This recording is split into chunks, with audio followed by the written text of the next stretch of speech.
خلينا ندخل لكنا بالجلسة الثانية. أستاذ وليد ناطرنا وبيقول لي ممنوع نتأخر بالوقت. Now we're getting to our part from the Petroleum Day dedicated to good governance and transparency.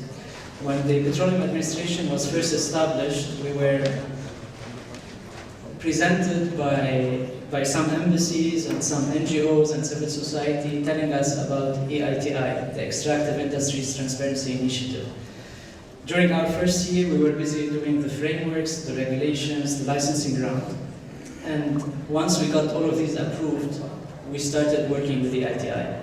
So we approached the EITI Secretariat and we started studying EITI, understanding what it entails and so on. We understand very well that the EITI is only one tool to ensure transparency. It's not everything. It's not that if Lebanon becomes a member of the EITI, then we are okay in terms of governance and transparency. However, this is one international tool that is very well recognized and we can benefit from its experience, standards and benefits. We are very delighted to have the EITI Secretariat today, represented by Mr. Jonas Moberg, the head of the EITI Secretariat. And it's a pleasure for us to have him in Lebanon well before having any revenues. And this is really a pleasure for us to have the EITI Secretariat in Beirut telling us about the EITI, benefiting from their experience, the standards, and trying to do the right thing right from the beginning. So Mr. Moberg will head a session and he will moderate a panelist and we will discuss issues of transparency. Here's the floor. There's a growing recognition, I think everyone gets it, that we need transparency in our sector. And that is why the EITI has become a global standard now implemented by 48 countries. The EITI, and I need to say this from the outset, is a rather strange beast because we're not part of the formal multilateral system. We're not a UN agency. We're not a campaigning NGO. We are not an extended arm of the companies. Not are we pure government. The EITI is collaborative global governance. It is, in a sense, a recognition that things like transparency is frankly damn hard to achieve, cannot just be done by governments on their own. You've heard Paul talk about it's not quite enough just with laws. We need to have, if you like, management systems. And when it comes to transparency, it's not just a way of having laws. Neither can we leave it totally to the companies for self-regulation. There has to be some kind of collaboration if we're going to tackle some of the toughest governance challenges. And that is why this curious coalition that the EITI is, a collaboration of all of these and of many of you here in the room. So what is the EITI? It is a global transparency standard and it looks in Arabic like this. And at its core, just so we have that clear from the outset, there are two key aspects to this. Actually, do you have a mic I can use? Walk around with?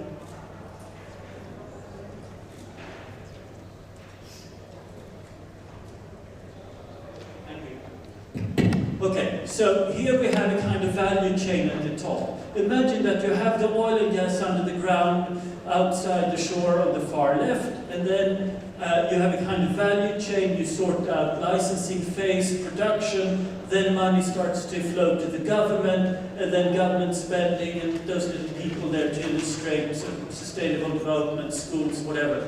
I said the EITI, this standard in its core are two aspects. The first is the transparency itself, and you can see this EITI report at the bottom here. This is the report, again, actually from Norway. So Norway asked Deloitte to go and ask all the companies, how much have you paid in taxes, license fees, and so on? And they had royalties that would be covered. Then asked the government entities, how much have you received? And this report, while it is quite thick, it actually boils down in its key form to 2 pages, with all the producers listed on the far left, how much they say they're paid, how much the government agencies say they've received, and the following pages are breakdowns of the different tax and so on. That is the first core aspect. The other second core aspect is that in each of the countries, this collaborative form is replicated. So you have the government, and we heard the minister this morning talking about the preparations here to hopefully implement the EITI. They, together with the operating companies and civil society actors, turn this global minimum standard into something that is relevant, adapted, fitting into the framework and how things are governed here. Remember one thing, if we're going to have transparency, it has to be practically meaningful. We've seen in far too many countries, also very well-governed countries, how there is transparency, there is information available here and there, but it's not particularly useful.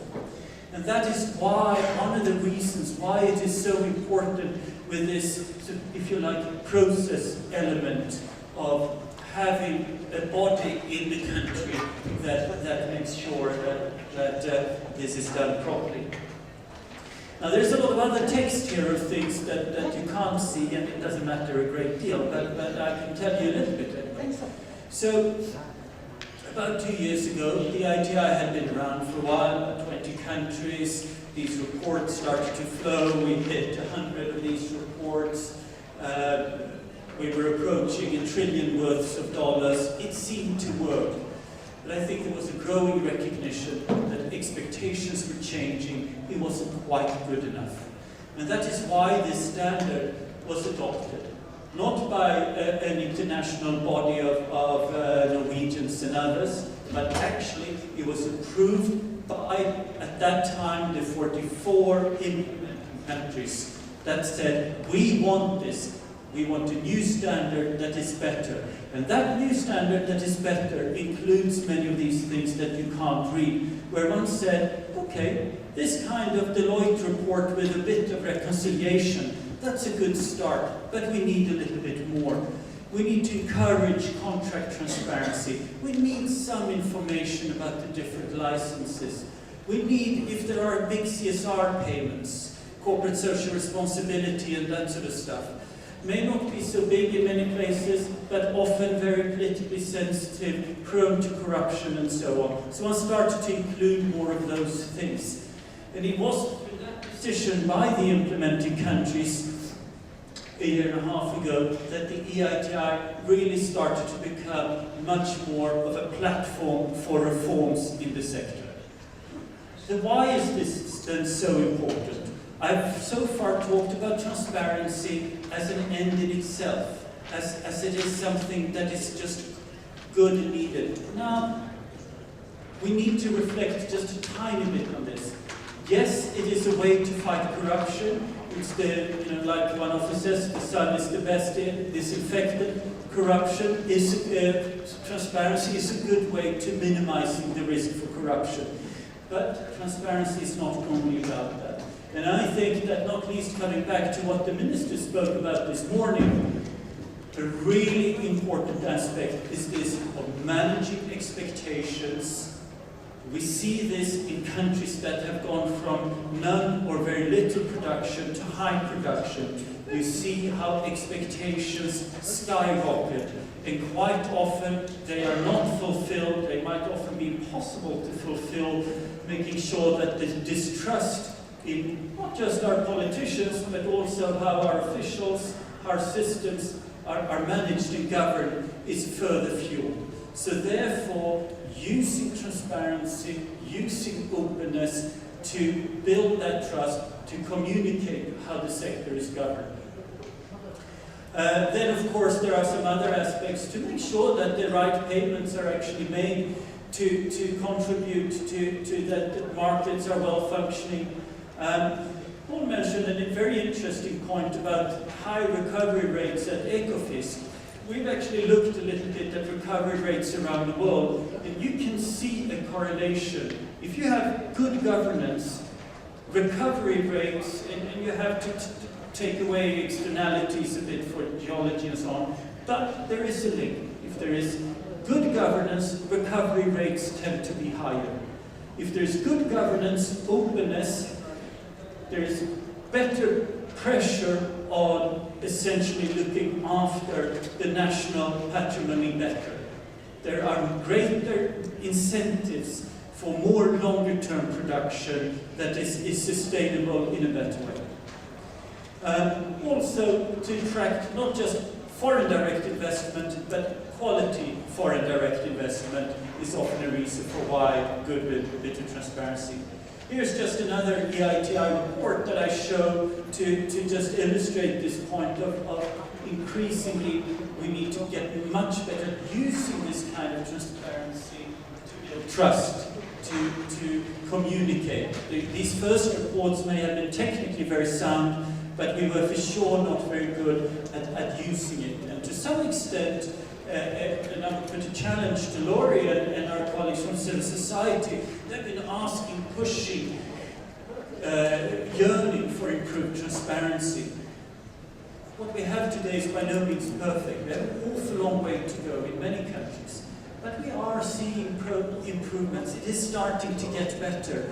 And to some extent, it is a question for society and so on to start to make use of it, to turn it into reform agendas and so on.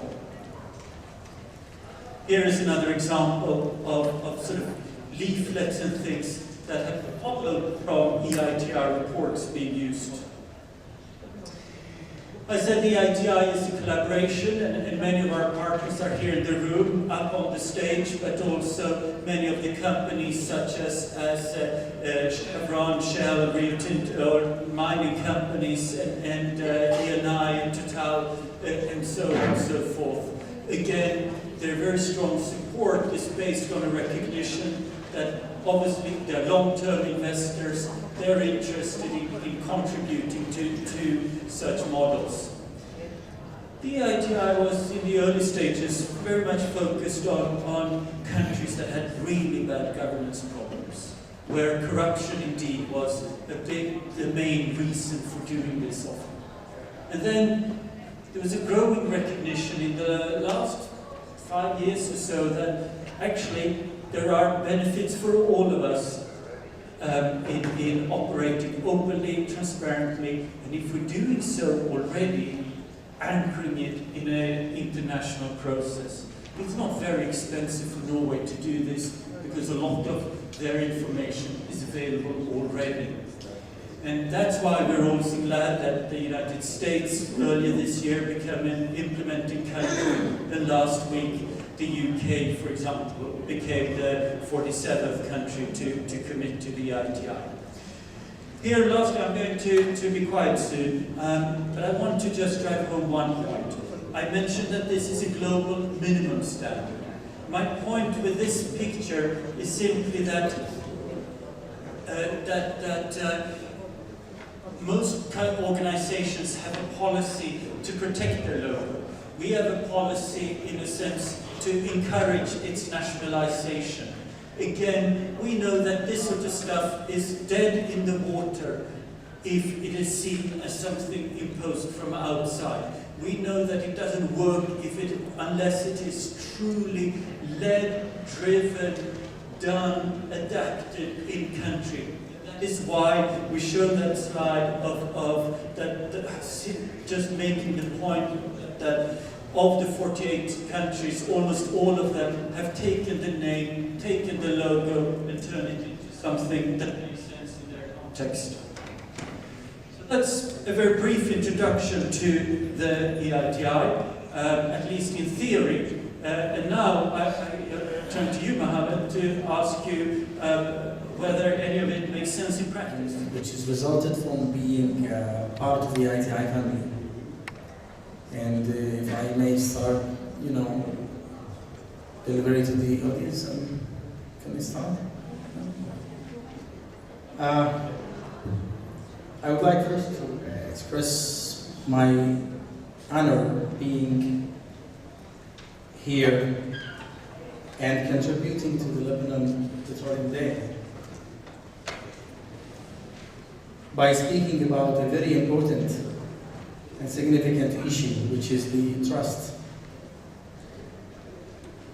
being lightened by the Yemeni experience. It's worth mentioning that Yemen has suffered and is still actually suffering from the trust among the stakeholders and the society regarding the different aspects of the extractive industries. But yet, I can say much has been achieved in building trust among the stakeholders in Yemen. EITI has played a major role and very significant role in building trust among all stakeholders and also the society in Yemen. The stakeholders, I mean the multi-stakeholders in the council, the Yemen EITI Council, who are leading the EITI in Yemen. But these people who are in the council, they have their own reflections on the whole society. The uniqueness of EITI is that it brings all groups, concerned groups, of different interests and different backgrounds. EITI brings them all around one table, which is a step forward in creating a kind of assurance and therefore trust. In Yemen, we don't have the triangle, which has been exposed to you now, which is the minimum requirement by EITI international standard. In Yemen, we have the square. We have another fourth pillar. We have the parliament included in the NRGI. We have the Supreme Authority for Combating Corruption also included. We have the Central Auditor in Yemen also included, in addition to the civil society and the government and the private sector. So EITI allows the involvement of other concerned groups of different backgrounds and different interests to be involved and to be exposed to what's going on in this sector.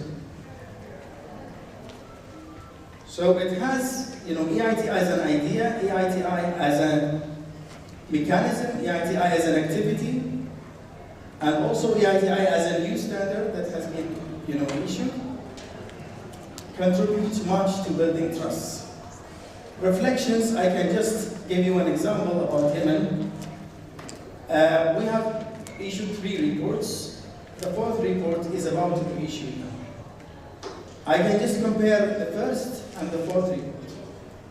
The 1st report is very limited, very simple, in details, in level, in scope. While the 4th is very much wider in terms of scope, details, level, quality.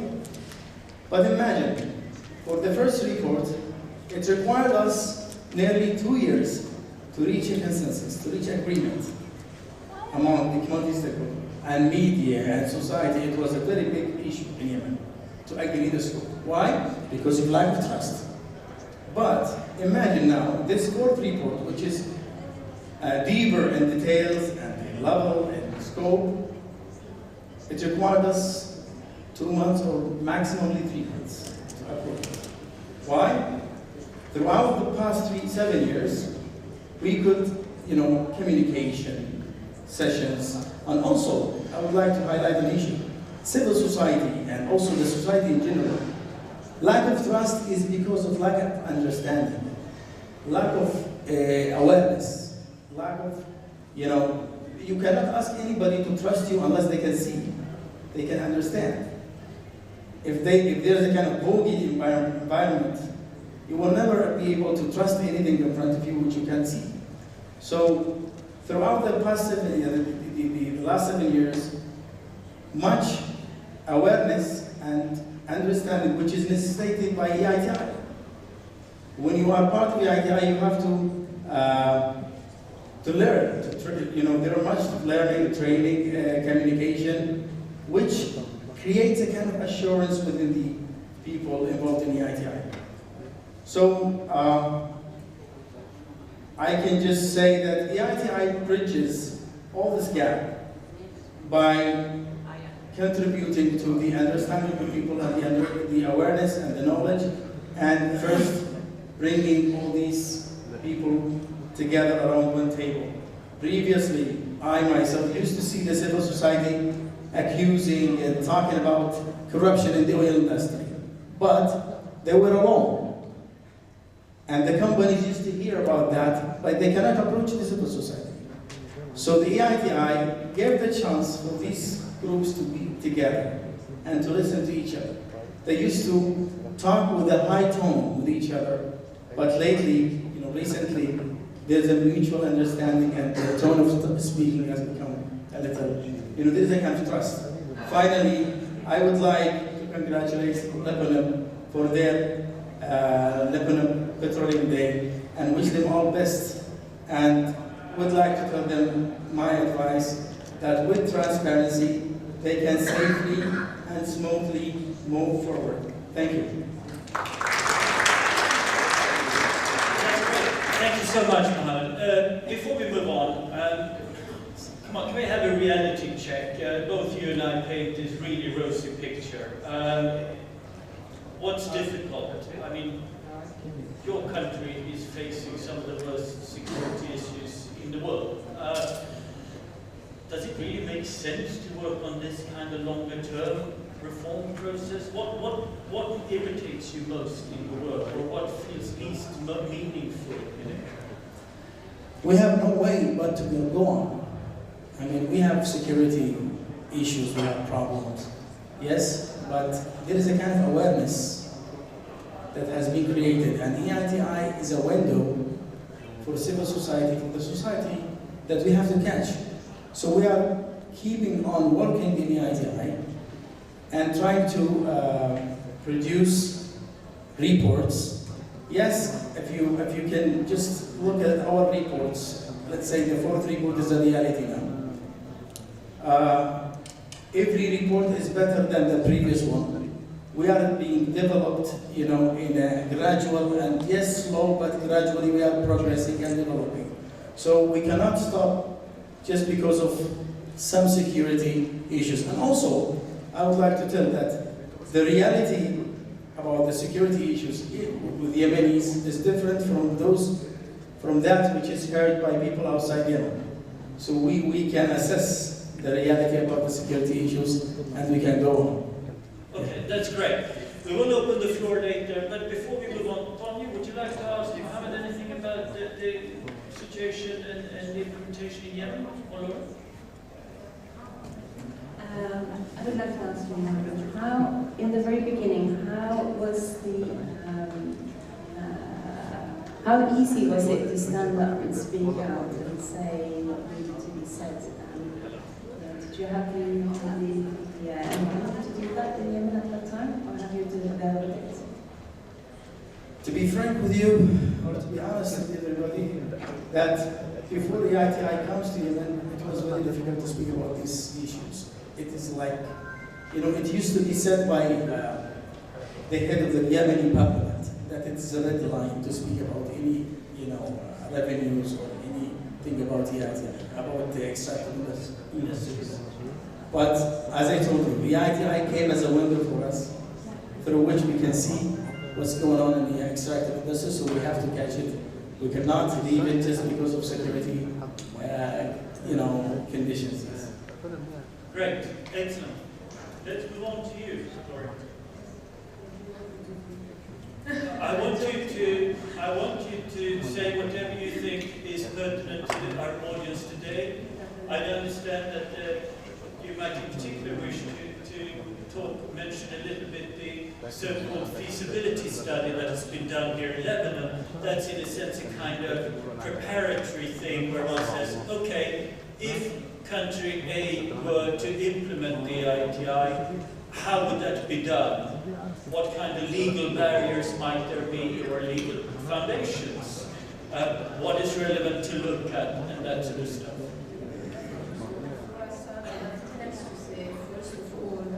Thank you for everybody that had stayed until this time and to assist and to to be present at this session, which is on transparency and good governance. If these people are here because they're interested in transparency, it means that there are people that will care about the country and the transparency of the country, and therefore, like, things will be better and smoother, and they will help the NPA and the government to really have a transparent sector.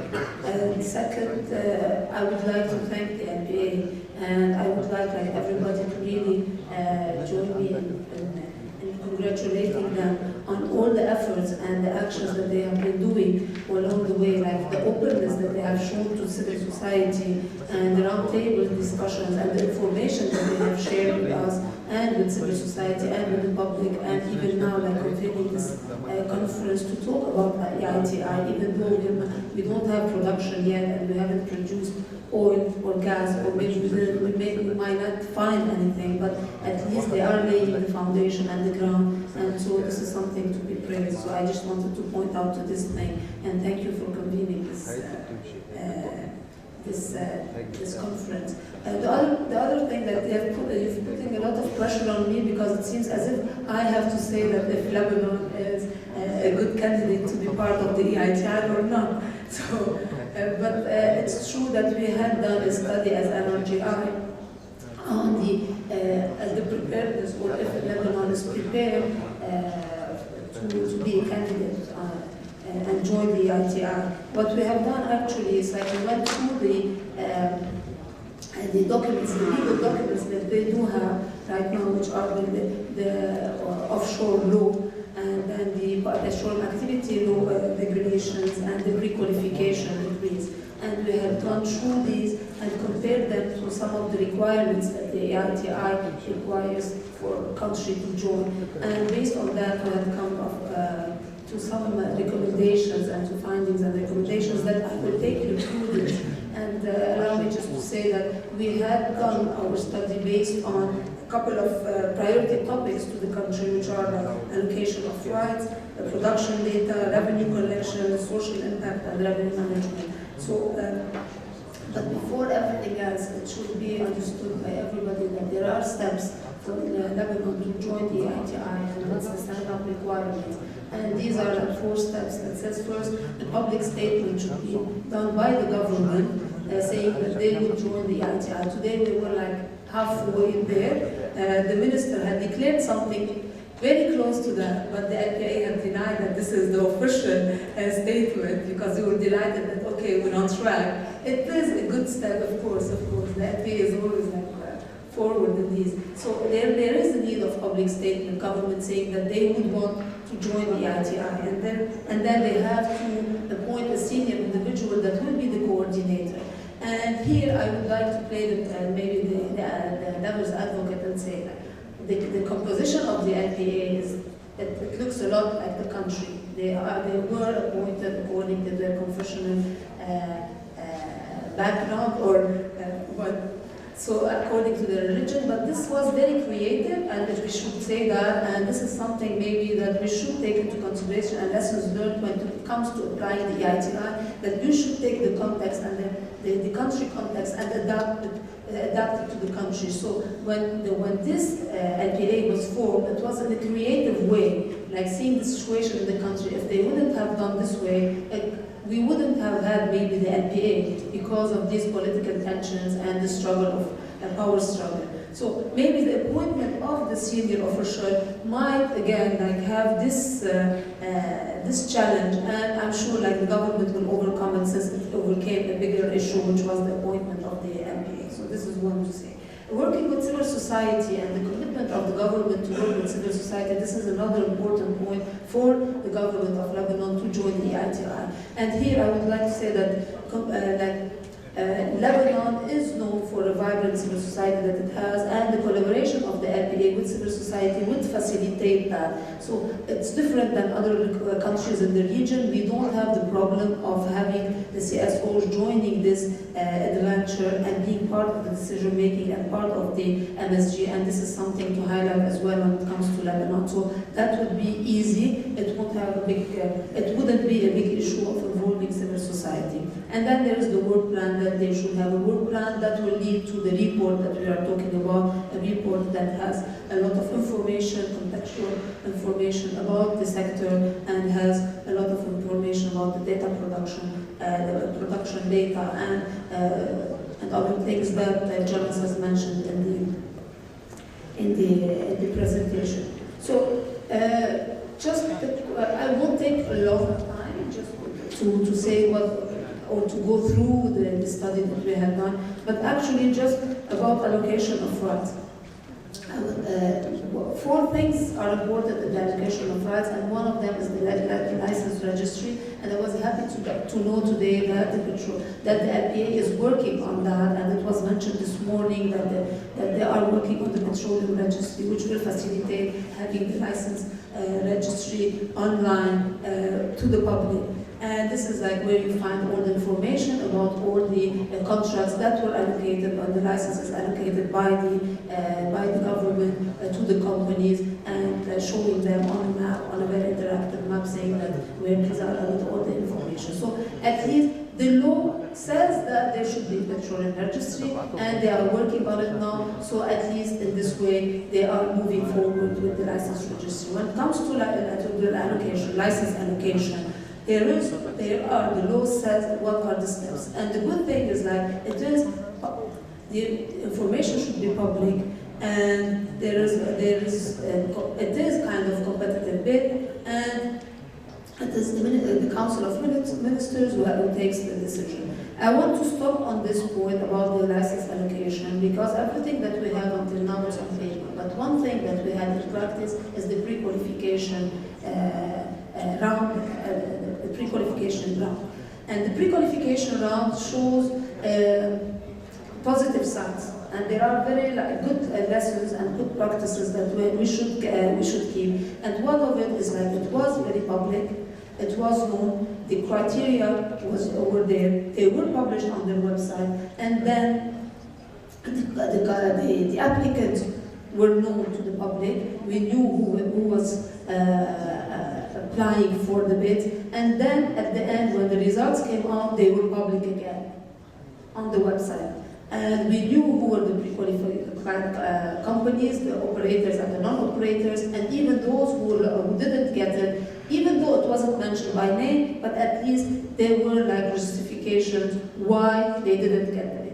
And this is something that it is required in the EITI, and this is something that they have done. And why did I stop on this one? Because this is the only practical action that we have on how the government or the L.P.A. is performing when it comes to this allocation of rights and everything. So it says something. It says on how the government is applying and how it is moving. And why I want to stop on this, because we know that there is a lot of distrust, and people do feel that because the country is not known for its good governance, because institutions are weak, so we are afraid that they won't be able to really manage the sector, and we will at the end have a curse of the resources instead of being a blessing. So this is very encouraging, and we should encourage, and it is encouraged that the L.P.A. and the government keep on doing these take these kind of actions and publish everything on the website. And the website might be the place where everything will be found, and maybe later on, if EITI is implemented, reports will be there, and all information related to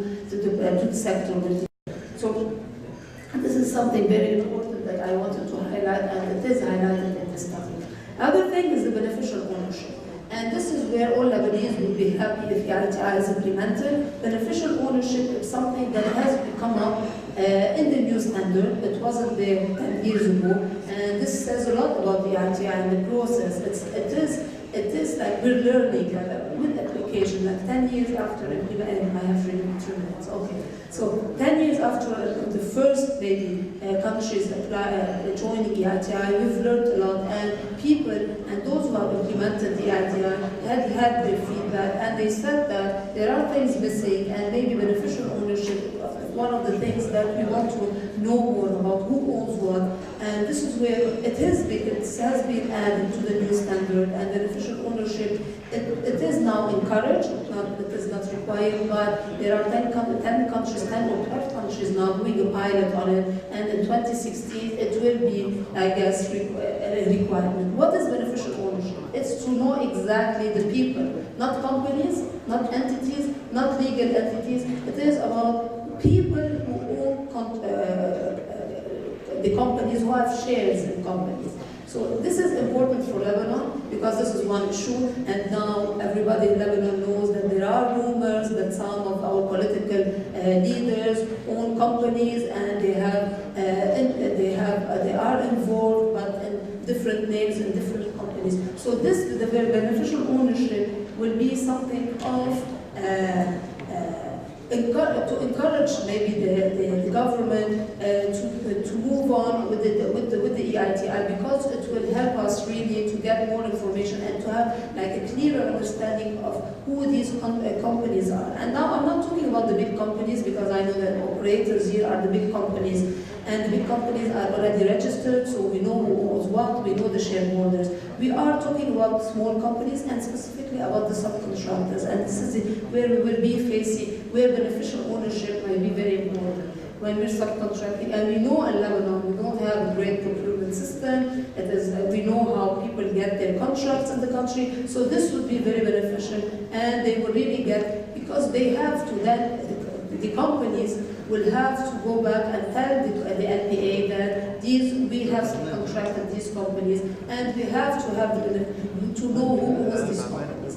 And while the requirements in the EITI is 20% or more, like what we are asking is like even shares of 5%, owners of shares of 5% should be declared according to NRGI. We're talking maybe the requirements of the EITI is higher, but it is encouraged that 5% owners should be enough, and we should have that public. So again, it should be public. All the beneficial owners should be public, and this is one way to prevent corruption and to prevent people to have access to the oil and gas and the contracts, even if it's big contracts or subcontracting contracts. So I don't want to go into details because Jonas is telling me that I have 3 minutes, and this was like 3 minutes ago, so now I don't have a lot of time. What I would want to highlight is like, when it comes to the law, there are a lot of information that are there and are required by the L.P.A. and by the government from the companies. But this shouldn't stay between the companies and the L.P.A. or the government. It should go public. And this is where the law, nor the petroleum activities degree, nor the pre-qualification talk about it, and it is disclosure of information. And this is something that lacks in all the legal documents, and this is where we should stress on, and we should encourage more public disclosure. It should not be left to the minister to decide if he would want to disclose or not, but it should be mainstream, the public, the disclosure of information. And one other thing that I would want to highlight, and I have it here, so public disclosure is important, and it should be mainstream, not left to the minister, because a lot of things is left to the minister and to the council of ministers. So it should be mainstream in one way or another. The other issue that I would want to highlight is something that maybe Sami talked about in a later stage, the autonomy of the L.P.A. should become an autonomous entity that would be able to monitor and regulate and implement the laws. One last thing that is really that should be discussed, it's about the Article 154, which talks about ownership and confidentiality data. It is part of the petrol activities regulations. It states that unless otherwise agreed, all data collected or obtained in relation to or resulting from petroleum activities shall be kept confidential. And this could, if interpreted in one way or another, it could cause a problem to the disclosure of information that is required when implementing the EITI. And this is something that the L.P.A. or the government really explain to the public like what does this clause mean? Is it only seismic data, or are we talking about information even when we're asking about information on allocation of rights and other issues? So these were like a very brief finding and recommendations. And sorry, I was unable to do a presentation because Jonas told us not to do a presentation, so I'm not sure if you got all the message clearly, but the guys are doing a great job, but they need to do more and more so that the Lebanese people get the benefit from the sector.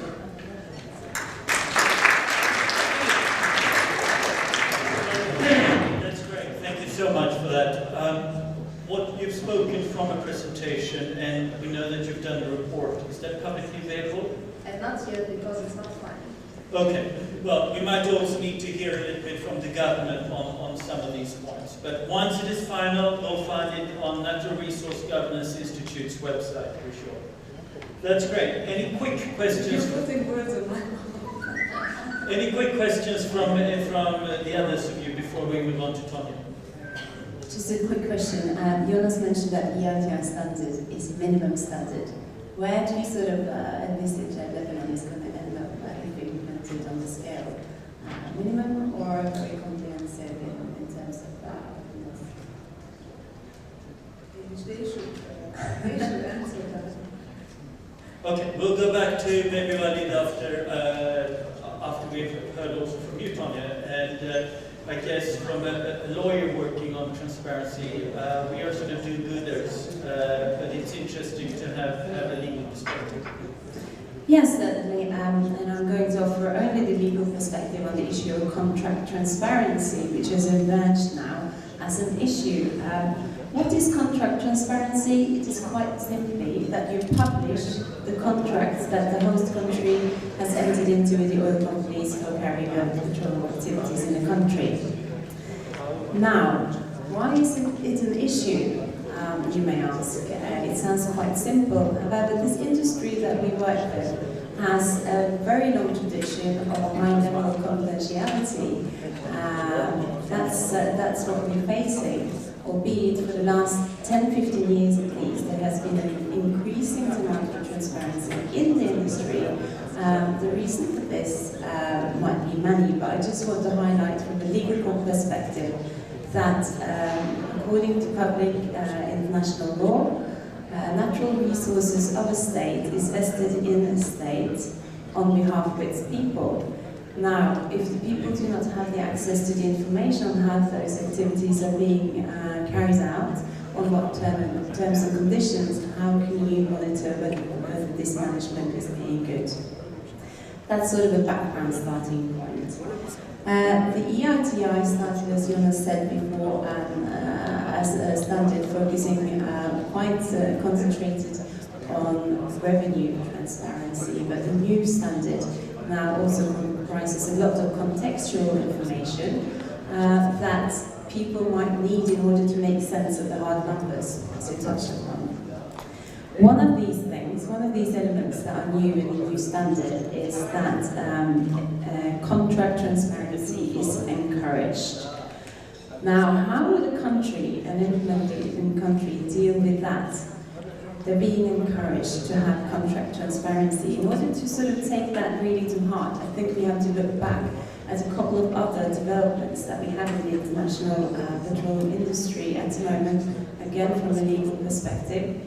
We see a very marked shift from having comprehensive regulations in contracts only, no law, no regulations, into putting these generally applicable framework conditions for doing the operations into law and regulations that apply for all of these activities and are publicly available, such as Lebanon. Lebanon has a very modern petroleum law and a set of very comprehensive petroleum regulations.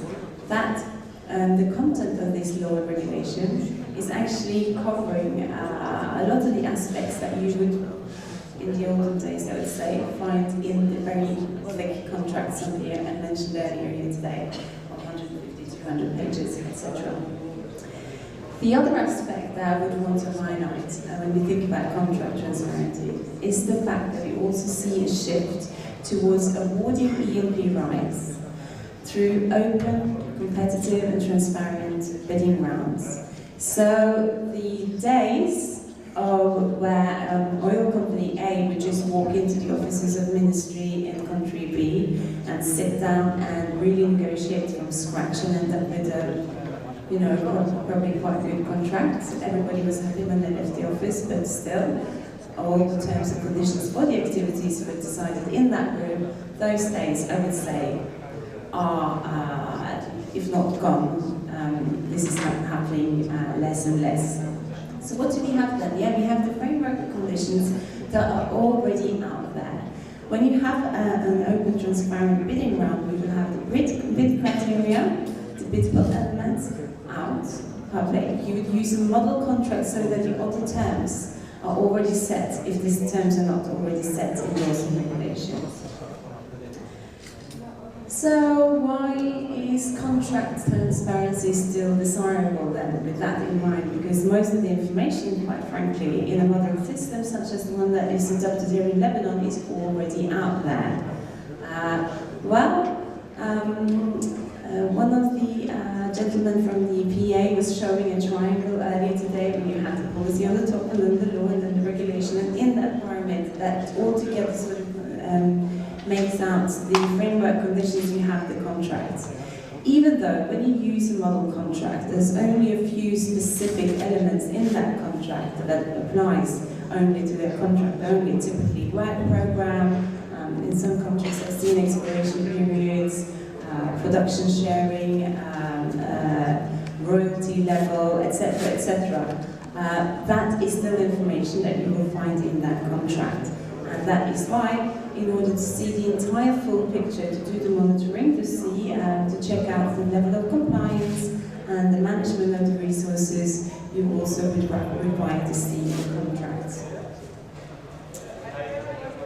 So, what are the benefits of contract transparency? It's quite essentially the same things as have been highlighted here today earlier as transparency in general.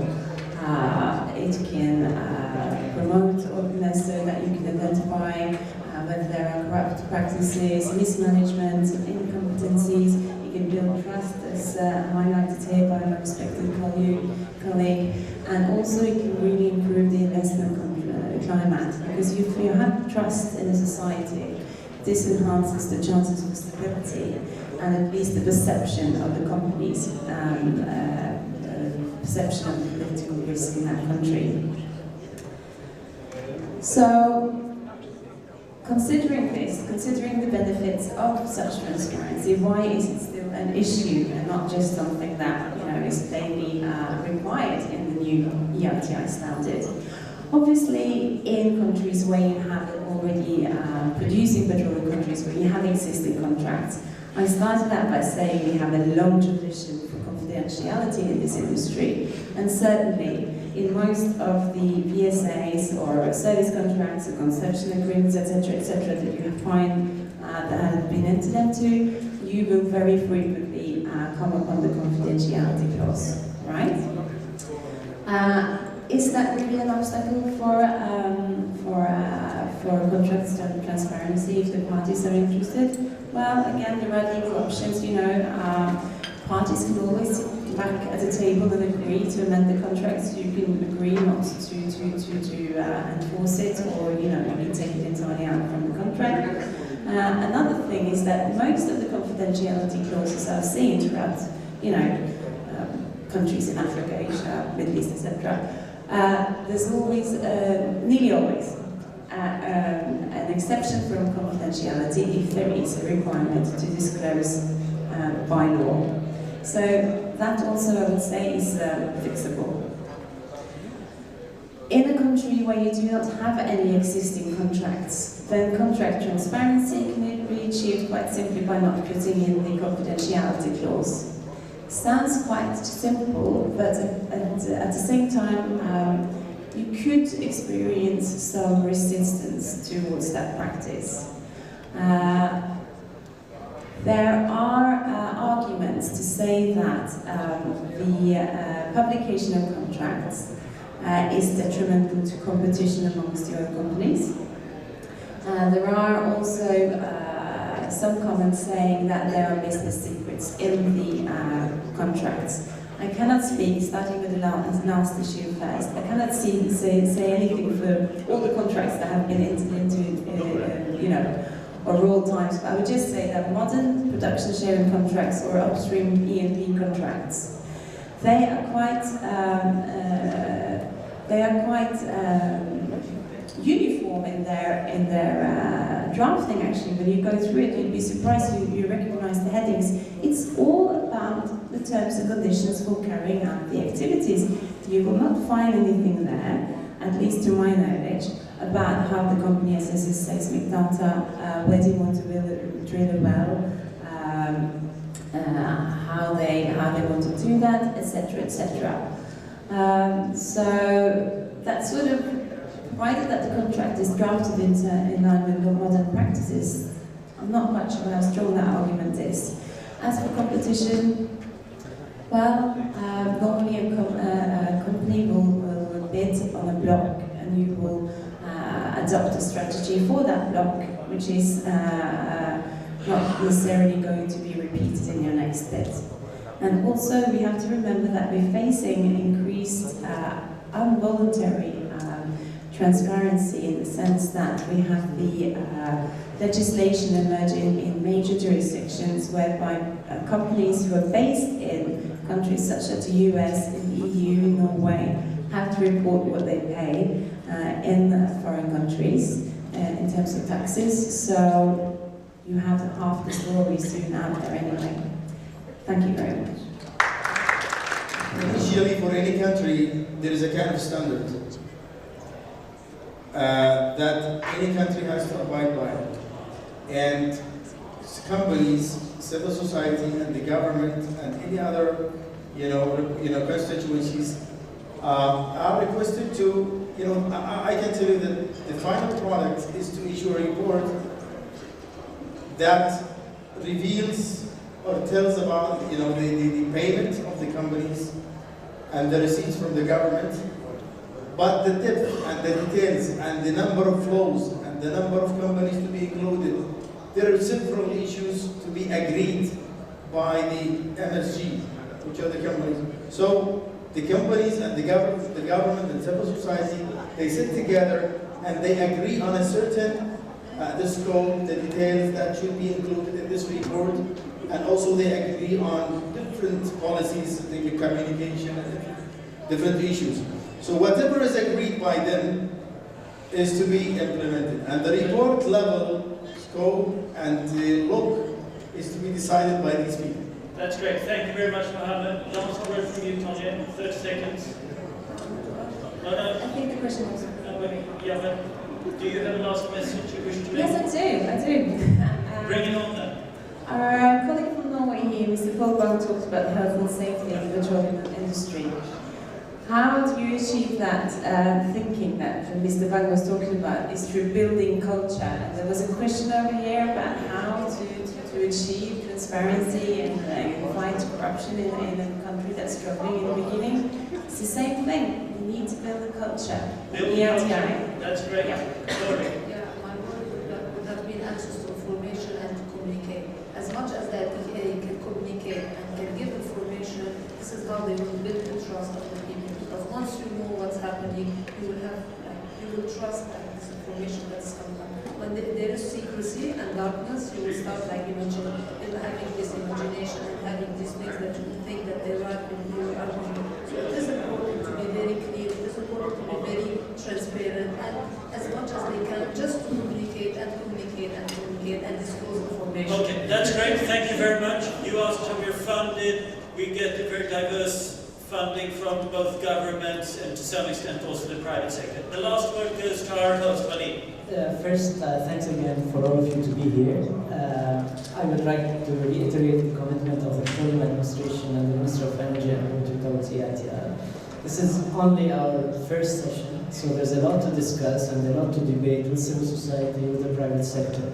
So we promise that we will communicate more. We will have more sessions on EITI starting tomorrow and then in the months to come. Most of the points raised by Laury and Tonje I'm happy to hear them because most of them are integrated in our system, including the bidding criteria, model contract, and so on. I will not go into every point because of time. However, we will have additional sessions on EITI, and I think, correct me if I'm not wrong, I don't think there's another country in the pre-licensing phase that started discussing EITI and having such a discussion like today. That's absolutely true, and that's largely thanks to you, to everyone. Thank